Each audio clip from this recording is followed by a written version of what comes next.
Você se lembra qual foi a última vez que você fez alguma coisa nova pela primeira vez? Pois é, eu já venho há algum tempo pensando de como criar alguma coisa que tivesse propósito. Compartilhar histórias de pessoas que estão vivendo fora do país e foi nesse sentido que nasceu esse espaço. O propósito aqui é trazer a experiência da imigração nua e crua. A verdade sobre o que é morar fora diretamente do coração de quem passa ou passou por isso todos os dias.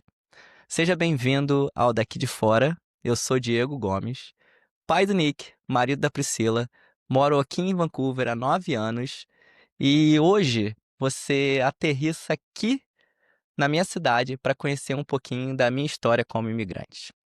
Aperte o cinto que essa jornada só está começando. Mas antes de eu seguir com a minha história, não deixa de seguir o podcast no YouTube, ativar o sininho de notificação e também a cada 15 dias um novo episódio no Spotify, Amazon Podcast e Amazon Music. Seja bem-vindo ao Daqui de Fora. Pri e eu sempre tivemos uma sensação de que a imigração seria um caminho que a gente fosse buscar. Talvez pelo equilíbrio de vida, por nossas questões pessoais e profissionais.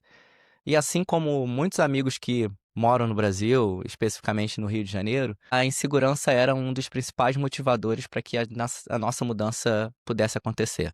E também aquela sensação de que o custo Brasil ainda fazia com que as coisas ficassem piores.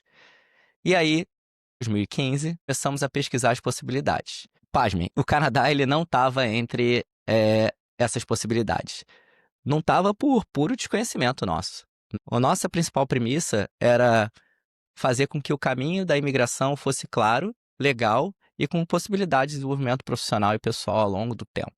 Em janeiro de 2016, através de um casal de amigos, nós descobrimos o Canadá, né? Foi ali que a gente começou a pesquisar um pouco mais sobre o país e quais seriam as nossas possibilidades. E nesse momento, começamos a encontrar pessoas que fariam toda a diferença na nossa jornada. Pesquisas aqui, pesquisas ali, a gente foi buscando informações com amigos, conhecidos e, coincidentemente, eu fazendo scroll nas minhas redes sociais, encontrei uma amiga que estava postando fotos de Vancouver. Parecia coisa de outra dimensão. Foi aí que eu perguntei para ela, né? E aí, como é que estão as coisas e tal? E ela me respondeu que estava morando em Vancouver há mais ou menos um ano.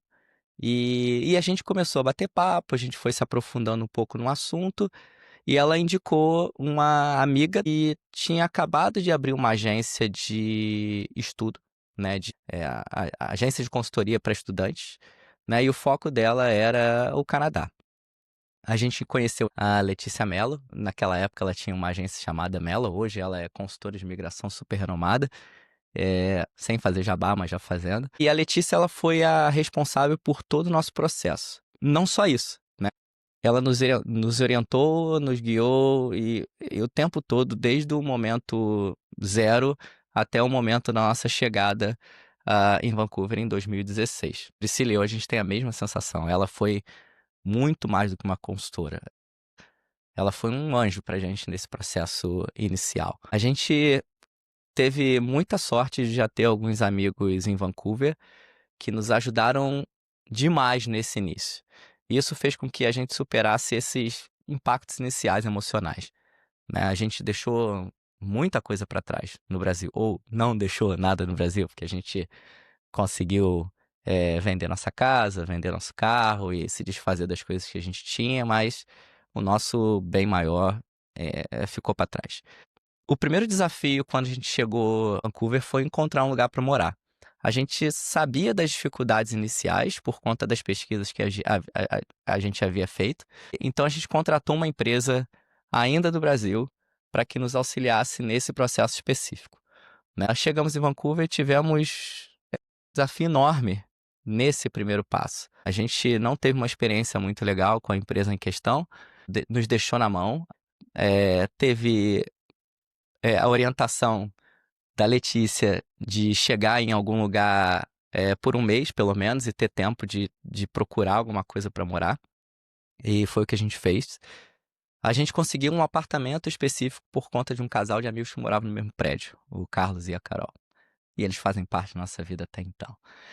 A gente sentiu que ali seria bem desafiador, seria muito mais desafiador do que a gente imaginava, né? Que as diferenças culturais que eram grandes, a gente sabia, chamava muito a nossa atenção. A forma com que eles tratavam o novo imigrante, principalmente em relação a essa questão de locação, já nos dava um parâmetro do que seguiria para frente. A gente estava preparado para isso, a gente tinha feito um plano para isso, e obviamente não foi esse, não seria esse primeiro desafio que nos faria é, pensar em desistir ou mudar o nosso plano, né? A gente tinha um plano, a gente tinha um propósito. O primeiro mês, o segundo mês, né, de desafio, do encontro da moradia e de adaptação no novo país, e você entender que a partir do momento, a partir daquele momento, você não é um turista, você é um morador daquele país, você tem um plano de longo prazo, no nosso caso, era um plano de 3 anos até então, foi a hora de buscar caminhos profissionais. Fazia parte do nosso plano que eu fosse para o mercado de trabalho e a Pri seguisse para fazer o curso de pós-graduação em marketing. E foi através desse mesmo casal de amigos, na verdade, através do Carlos, que eu consegui o meu primeiro emprego, né? O meu primeiro emprego, ele foi numa loja temporária que vendia fantasias de Halloween. E esse trabalho da loja de fantasia de Halloween, ele me rendeu a continuidade de um outro trabalho em uma outra loja temporária do mesmo dono, dessa vez uma loja de calendários. Ela só vendia calendários. E na loja de Halloween o desafio foi enorme. O inglês ainda era uma barreira para mim, então eu não estava muito confiante, o meu inglês não era muito bom, eu sabia que era uma deficiência que eu tinha desde quando eu tinha saído do Brasil, tanto que fazia parte do plano o desenvolvimento do inglês através de um curso e através da entrada no mercado de trabalho nesses empregos que eles chamam de entry-level job. Então, por conta disso, pelo meu inglês ainda não ser muito bom, eu era deslocado para fazer algumas tarefas mais básicas e físicas, né, na loja, né? Como etiquetar os produtos, arrumar prateleira, varrer o chão. Mas foi ali na loja de fantasia de Halloween que eu comecei a ganhar confiança, né? Que eu comecei a desenvolver o meu idioma, que eu comecei a me sentir um pouco mais seguro. Então, através daquele ambiente um pouco mais descontraído, eu consegui me sentir seguro o suficiente para arriscar o idioma, para falar com pessoas, enfim, fazer conexões.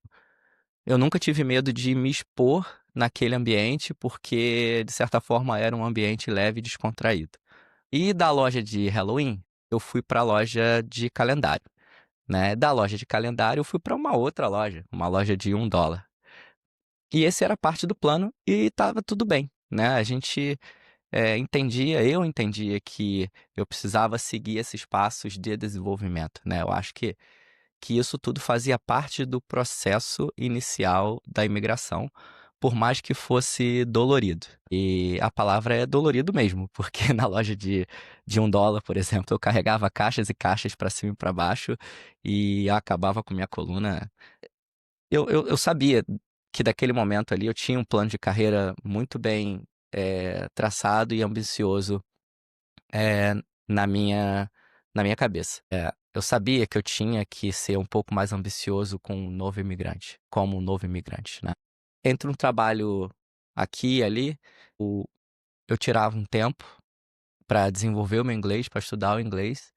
E nesse mesmo período, eu comecei a desenvolver um plano de negócio de uma empresa que veio ser aberta em janeiro de 2017. E aí, em 2017, janeiro de 2017, a Van Sweet Home foi criada com um propósito, que era ajudar os brasileiros como eu, que tinham um plano de mudança, a ter essa chegada no país um pouquinho mais facilitada. Então, a Van, como era carinhosamente chamada, ela auxiliava aqueles que estavam chegando a Vancouver com uma locação da moradia, planejamento financeiro, suporte com os documentos locais e também, claro, era para dar aquele conforto para as famílias, né. O momento de chegada no novo país, o momento de imigração, esse momento de colocar o plano, de imigração, na parte de execução, e ele te traz um custo emocional muito grande. E se você, tiver um suporte na cidade pelo qual você está chegando, isso vai facilitar muito o processo. E foi com esse propósito, com esse intuito que a empresa foi criada. E a Van, a empresa, ela foi peça fundamental nesse quebra-cabeça da minha carreira, né. Ela me proporcionou, conhecer pessoas, de diversas áreas, né, que no futuro, sem eu saber, né, eu mal sabia que isso aconteceria, me abririam portas em diversos setores. Então eu tive oportunidade de me relacionar com pessoas da área de real estate, porque a empresa ela estava colocada nessa indústria. Eu tive muita oportunidade de me conectar com pessoas, do mercado financeiro, com pessoas de startups, enfim, com áreas distintas de tecnologia, comércio exterior. Foram anos de muita experiência. E o maior desafio até aquele momento foi conseguir manter o equilíbrio entre a vida pessoal e profissional. O principal motivo que nos fez sair do Brasil foi o mesmo que naquele momento estava me fazendo repensar a continuidade na empresa, sabe, ou a continuidade da empresa, no mercado. Porque, de fato, como a empresa não era nem mais tão nova assim, ela cresceu de forma esporádica e em 2019 ela já tinha atendido, muitos brasileiros, muitas famílias, ela já estava muito conhecida no mercado e, obviamente, a demanda, pelo serviço da empresa ela estava crescente e eu passei a não ter mais o equilíbrio, da minha vida pessoal profissional como eu vinha buscando, como fazia parte do objetivo da mudança para o Canadá. E aí, lá no fim de 2019, eu parei junto com a minha esposa e a gente fez uma reflexão. Voltamos ao passado, em 2016, para relembrar o propósito da imigração. Ah, a Van, ela abriu muitas portas, como eu disse. Foi através dela que eu conheci duas pessoas incríveis, que foi a Cris Curi e a Fernanda Reis. E elas foram peças fundamentais para eu entender aonde eu estava e aonde eu poderia chegar no mercado de trabalho depois da venda da empresa. Eu já estava naquele ponto bem mais confiante, né? O idioma, ele já não era mais um problema. A grande questão era saber quem eu era e qual seria o meu propósito dali para frente, né? Eu super confiante voltei ao mercado de trabalho como um profissional de planejamento financeiro.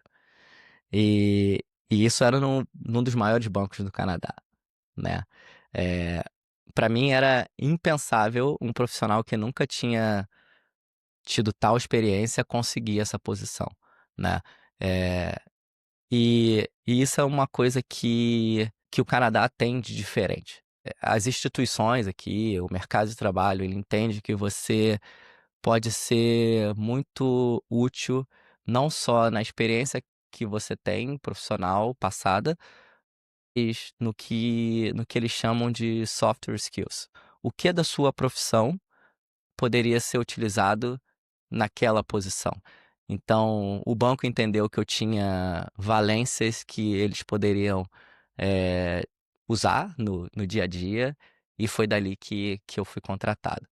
E aí do banco eu fui convidado para trabalhar em uma startup ligada ao mercado de real estate e de lá, já em 2021, para trabalhar numa grande empresa de energia como gerente de projetos da área de comunicação e onde eu estou até então, né.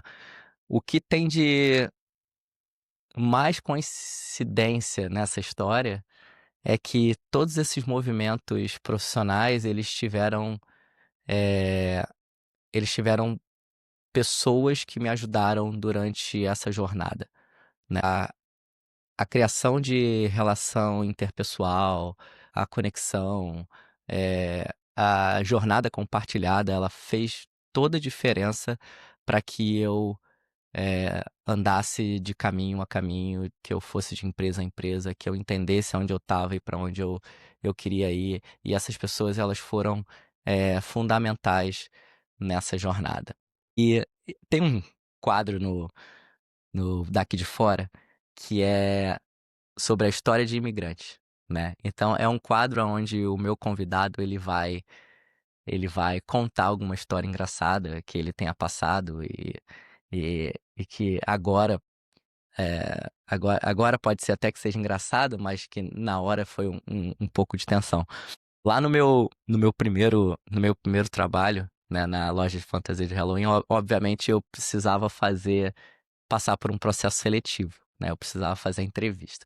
Então, o Carlos, meu amigo, ele me falou assim: Diego, olha, tem uma vaga lá na loja de fantasia de Halloween que eu tô trabalhando e eu acho que de repente faz sentido pra você. Você quer a vaga? Eu falei, claro, cara, óbvio que eu quero a vaga, eu tô chegando agora, eu acho que faz sentido pra mim e tal.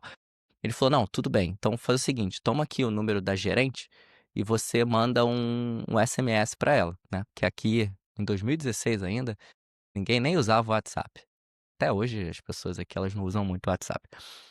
Eu mandei uma mensagem para a gerente e ela marcou a entrevista comigo 2, 3 dias depois. Eu não me recordo agora exatamente é, o quão longe era a entrevista do dia da mensagem, né? E, cara, aquela mensagem me deixou super ansioso, né? Era a minha primeira entrevista de trabalho no Canadá, minha primeira entrevista em inglês, né? Então eu arrumei meu currículo, né, meu resume, fiz a cover letter, né, exatamente como eu tinha pesquisado e como os canais de YouTube na época falaram que era para fazer.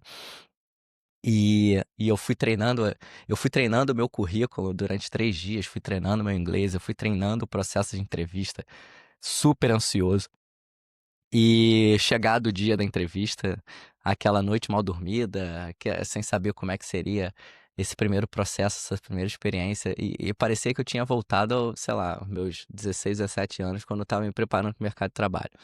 E aí eu botei uma roupa social, né, um sapato social, uma calça social, uma blusa social, isso para fazer uma entrevista numa loja de fantasia de Halloween. E eu fui para a entrevista, né? E aí chegando na entrevista, eu me apresentei para gerente. Ela se apresentou, eu sou a fulana de tal, e tal, você deve ser o Diego, né? O Carlos me falou de você e tal. Eu falei, falei, bom, acho que agora a gente vai começar a entrevista, né? Ela vai me chamar para uma sala e, e a gente vai começar a entrevista, né? Isso no meio da loja. Ela me vira e faz assim, Diego, de acordo com o seu visto, quantas horas você pode trabalhar por semana? Aí eu falei, eu posso trabalhar 40 horas. Ela falou, 40 horas, então você pode trabalhar full time, né? Eu falei, posso trabalhar full time. Ela, tá bom, começa amanhã. Ela simplesmente não fez nenhuma pergunta técnica, profissional, ela não fez a menor questão de ver o meu currículo nem nada, ela só precisava de mão de obra para que fizesse a loja andar, né? E eu super ansioso. É engraçado porque eu relembrando essa história para poder falar para você aqui nesse episódio, me vieram memórias é, intensas, assim, de eu estar super nervoso, de eu estar super ansioso, e no final das contas o que aconteceu foi super inesperado. E isso é o que vocês têm que se preparar para caso vocês enfrentem alguma situação como essa. E, cara, após 9 anos, assim, de mudança, de ter optado por essa escolha nas nossas vidas, eu posso afirmar que o plano que a gente pensou lá em 2015 deu muito certo. E o principal motivo dele ter dado certo foi a gente ter seguido o nosso propósito em todos os momentos de dificuldade. Em todos esses momentos ruins, a gente voltou e olhou pelos motivos pelos quais a gente decidiu mudar de país, e isso fez com que a gente nos reenergizasse para seguir em frente. Nós hoje temos exatamente o que buscamos aqui, então a estabilidade financeira que a gente pensava, a qualidade de vida que projetamos, a tranquilidade para criar o nosso pequenininho em um país que valoriza muito o viver, sabe? E não só valoriza muito a vida, valoriza muito viver, como respeita muito as diferenças.